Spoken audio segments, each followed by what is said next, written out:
Ever seen a video where a speedrunner is trying to beat a game while their chat messes with them?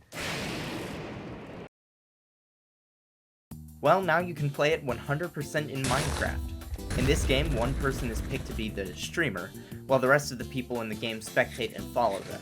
They can buy effects to throw off the speedrunner, and with enough teamwork, end their run completely.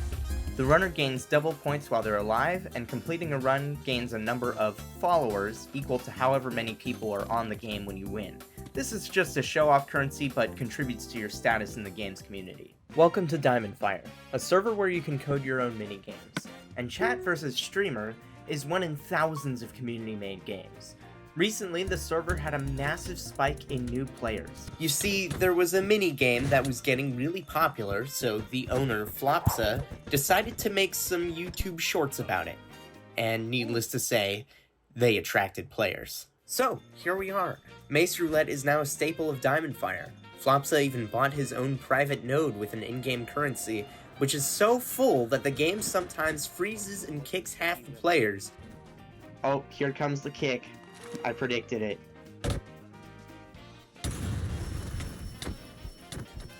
And the shorts got him enough attention to even get the YouTube rank on the server. So I decided to take this time to showcase some other games that are worth playing on here. Wow. As well as Mace Roulette itself. We'll start off with Mace Roulette for those of you who are still unfamiliar with Diamondfire. It has a pretty simple premise, but the game's popularity lies within its flawless execution of smooth gameplay and unique gimmicks. All players are teleported to a platform, where a spinning mace decides who will become the wielder. When it lands on a player, they pick it up and use a wind charge to launch into the sky and land on someone. The last player standing wins. It's just whoever launched last. There's even some cool cosmetic stuff that you can buy with in-game tokens that lets you have funny kill animations, and round modifiers that shake up the gameplay. But enough about the star of the show. I'm going to showcase some of my favorite Diamondfire games, and as someone who's played the server since 2017, I've certainly seen a lot of them. Starting off at my all-time favorite, Missile Wars. Two walls are separated by a death gap. Every block in the game behaves as a missile. It slowly travels to the other side, and when it collides with a wall, it explodes, leaving behind an impact crater. The more craters you make, the closer you get to that team's obsidian. The only way to whittle down a base's health is by connecting missiles to the obsidian layer all the way at the back of the wall. You can break missiles by either hitting them with your fist or shooting them with a bow. Each missile has a special gimmick that makes the gameplay interesting, and you can break the glass on your own side to reach different vantage points and launch missiles from more places. If you're enjoying the video so far, please leave a like or subscribe, or both. I'm a pretty small content creator, so anything helps. Also, if you're interested, you can join these games for yourself with the IP cvs.diamondfire.games, or if there's a game you like the most, you can join with their custom link, and if it's the first time you've ever joined the server, it will gift that creator with a small bit of in-game currency to support them. Thanks so much, on to our next set of games. Minesweeper is a fun and interesting game, but what if it was also a battle royale? In Sweep, uncovering tiles unlocks more items and power-ups for you to use. The larger an area you can sweep for mines, the more wiggle room you'll have to get around. Sweep yourself to other players to take them out, or try going to the middle to get as far away from the closing border as possible. I'm sorry. The last player alive wins. Must be done. I tried to jump into the void, but I remember that it's not void, it's just TNT. This game also has a few different starting kits that you can select to give you an edge in different combat niches, like starting off with a bow, or having more power-ups rather than a better sword. In Color Stack, falling sand crushes you and the other people you're playing with. If you're hit by a layer of sand, you take 1 heart of damage, but be careful, you only have 3.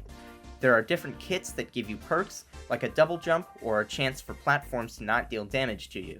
There are also different modes that the players can vote on at the beginning of each round, like Hardcore, which makes the players take more knockback and only have 1 life.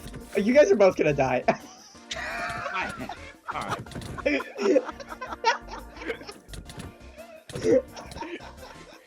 Turf Wars 2 is an expansion on Mineplex's Turf Wars from back in the day. There's a building phase, which allows you to make small forts without being shot at, and an attack phase, which lets you shoot at the other team. Check out my speed boost. Get him! Alright, I got him. Landing a hit is an insta-kill, so be careful. There are purchasable round modifiers and different ultimates to choose from. Personally, I like the one that lets you put up an instant wall, but there's also explosives, armor that lets you take 2 hits instead of 1, and even more that you can unlock by playing. Charge your ultimate by getting kills and staying alive. Each kill gains your team a little bit of extra territory, and rounds are won by extending your team's territory all the way to the other team's base. Death Run is a Minecraft spin-off of the Roblox game Death Run.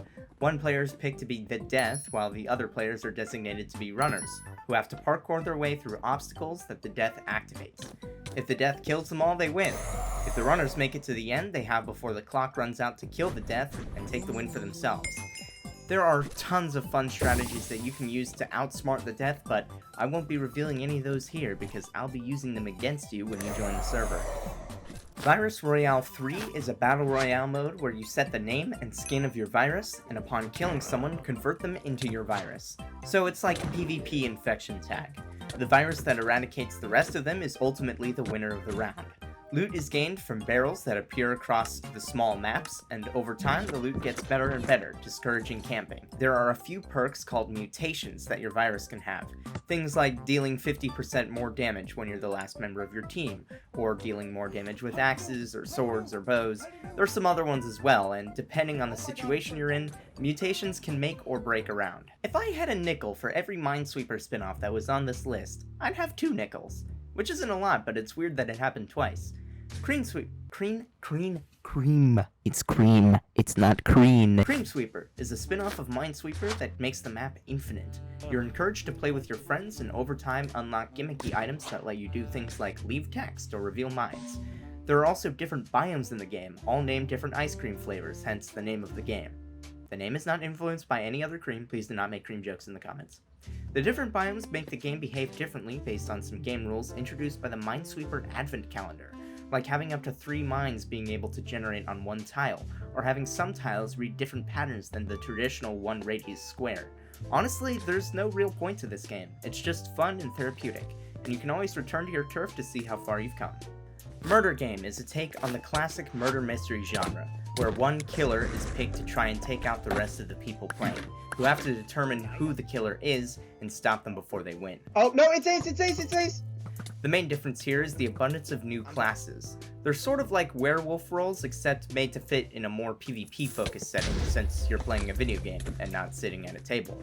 You have your classic innocent detective and murderer roles, but there's also a few more. Doctor is an innocent role with a healing syringe.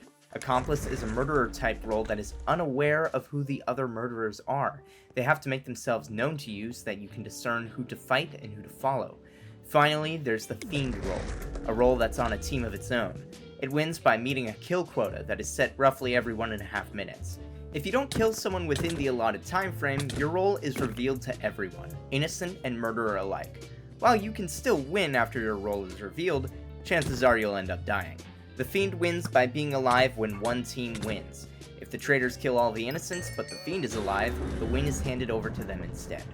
The game also has a shop feature which allows you to buy custom items, namely swords and bow upgrades, but also power-ups like grenades, mines, traitor detectors, etc.